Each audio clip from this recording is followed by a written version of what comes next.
أعوذ بالله من الشيطان الرجيم بسم الله الرحمن الرحيم قال فما خطبكم أيها المرسلون قالوا إنا أرسلنا إلى قوم مجرمين لنرسل عليهم حجارة من طين مسومة عند ربك للمسرفين فأخرجنا من كان فيها من المؤمنين صدق الله العظيم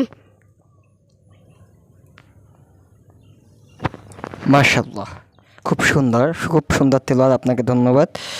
আপনার নাম কি? মোহাম্মদ মমিনুল ইসলাম। আপনি এক পারা শেষ হয়েছে? জি। আচ্ছা, ঠিক আছে। এক পারা থেকে যে কোনো জায়গা থেকে আপনাকে 5 আয়াত শোনান তো সুন্দরভাবে।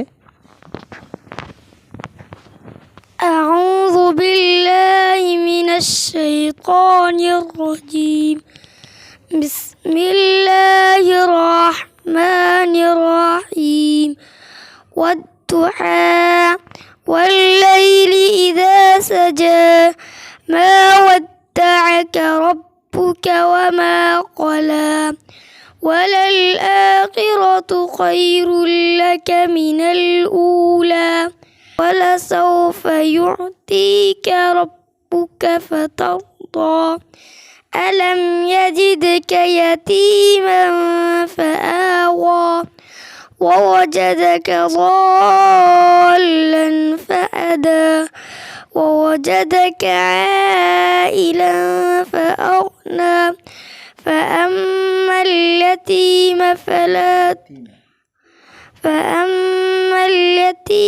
فلا تقهر وأما السائل فلا تنهر وأما بنعمة ربك فحدث صدق الله العظيم মাশাআল্লাহ, খুব সুন্দর। আপনাকে মাশাআল্লাহ, খুব সুন্দর হয়েছে। আপনাদের দুজনকে ধন্যবাদ। আল্লাহ তাআলা বড় হয়ে কি হতে চান?